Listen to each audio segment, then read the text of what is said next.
Oke, Assalamualaikum warahmatullahi wabarakatuh. Selamat pagi.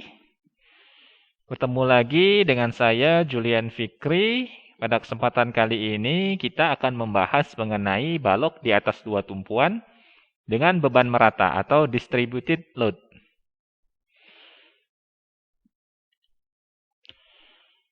Adapun yang akan kita bahas, pertama ada review sedikit mengenai materi sebelumnya, kemudian ada penyelesaian soal 1 dan soal 2. Nah, seperti yang kita ketahui, pada struktur aslinya seperti ini bentuknya ya. Jadi ada beban yang membebani berbagai balok di bawahnya. Kemudian beban itu ditransfer sampai menuju kolom, kemudian sampai ke fondasi dan tanah. Nah, dari beban merata yang terjadi ini, kita bisa idealisasi menjadi beban merata atau beban terpusat sesuai dengan asumsi yang berlaku. Seperti contoh di sini, ada beban beton 100 lb per feet kuadrat. Kita bisa asumsikan menjadi beban merata apabila dikalikan dengan lebarnya. Kita lihat di sini ya, di sini adalah panjangnya 10 feet ya. Nah, kemudian lebarnya adalah 5 feet ya. Jadi, tinggal kita kalikan saja 100 lb per feet square dikali dengan 5 feet, itu berubah menjadi 500 lb per feet. Jadi, feet square-nya berubah menjadi feet. Hilang, karena sudah dikalikan dengan feet di sini ya. Nah, ini asumsinya adalah beban merata. Nah, beban merata inilah yang kita gunakan untuk perhitungan kita nanti. Ya, seperti itu.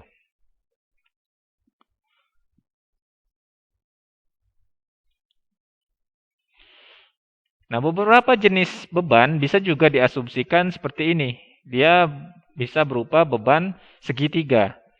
Adapun luasannya itu adalah seperti ini ya. Ada berbentuk segitiga dengan tinggi puncaknya sebesar 500 lb per feet ya. Karena dia sudah dikalikan dengan tingginya di sini ya, ada tingginya ya. Jadi luasnya itu adalah 100 lb per feet dikali dengan salah satu tingginya ya. Di sini 5. Jadi didapatkan bebannya seperti ini, beban segitiga. Ada juga beban bentuk lain yaitu beban bentuk trapesium. Ya, tinggal kita kalikan saja dengan tingginya ya. Karena beban di sini adalah 100 lb per feet square dikali dengan salah satu komponen di sini kita mengkalikan dengan tingginya atau di sini kita bisa lihat sebagai lebar ya. Dia menjadi 500 lb per feet, titik puncaknya seperti ini ya. Oke. Pada balok di atas dua tumpuan dengan beban merata di sepanjang balok seperti contoh gambar di sini. Jadi pusat beban terbagi rata itu berada pada tengah-tengah bentang di sini pusatnya itu ya. Jadi beban terbagi rata itu adalah Q kecil, bisa diasumsikan ton per meter. Pada saat diubah menjadi beban terpusat, dia posisinya akan berada di titik berat dari beban atau kalau di sini persegi pasti di tengah-tengahnya ya, seperti itu. Nah, beban terpusat itu adalah Q kecil dikali dengan panjang bebannya. Ya.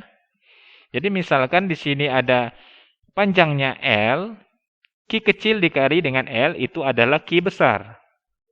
Atau beban terpusatnya ya, akibat beban merata ini. Nah, setelah berubah menjadi beban terpusat, barulah kita bisa mencari reaksi tumpuan dan beban-beban lainnya yang kita inginkan. Seperti itu ya.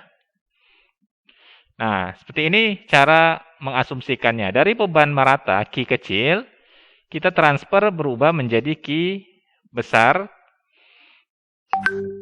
Kalau Q kecil satuannya ton per meter, sedangkan setelah berubah menjadi Q besar, satuannya ton saja. Dengan jarak sebesar 4 meter dari titik A. Ya, atau 4 meter juga dari titik B. Karena posisinya berada di tengah-tengah. Seperti itu. Nah, ini ada contoh pertama, kita lihat ada balok di atas dua tumpuan dengan beban merata. Panjangnya adalah 8 meter, panjang baloknya. Dan panjang bebannya sepanjang balok, berarti panjang bebannya 8 meter juga. Beratnya beban merata itu adalah 1,5 ton per meter. Diminta tentukan reaksi A dan B. Langsung saja, pertama-tama kita harus mencari Q besarnya dulu atau beban terpusat akibat beban meratanya dulu. Kita dapatkan beban Q besarnya adalah 12 ton dengan jaraknya 4 meter. Nah, kemudian kalau kita sudah mendapatkan beban terpusatnya, kita bisa mencari reaksi tumpuan dengan cara persamaan keseimbangan, yaitu persamaan momen. Pertama kita mau mencari reaksi tumpuan di titik A. Kita gunakan momen di titik B. Jadi semua gaya kita momenkan ke titik B. Seperti biasa, RA itu ke arah kanan, berarti dia positif. Kemudian Q ke arah kebalikan jarum jam atau ke arah kiri, ya. Jadi dia negatif. Gaya dikali jarak, kemudian gaya dikali jarak didapatkan nilai RA sebesar 6 ton. Kemudian untuk mencari RB, kita menggunakan persamaan momen di titik A. RB kita arahkan ke titik A itu ke arah kiri putarannya atau kebalikan jarum jam jadi minus. Dikali jaraknya 8 meter. Kemudian untuk Q besar jaraknya 4 meter ke titik A. Tapi searah jarum jam jadi positif. Setelah diselesaikan didapatkan RB sebesar 6 ton. Nah, di sini kita bisa mengkontrol apakah struktur kita itu sudah seimbang antara gaya aksi Q besar dengan gaya reaksi RA dan RB. Ternyata didapatkan nilai Q besar sama dengan 12 ton, RA dan RB itu 6 ton masing-masing. Jadi dia seimbang.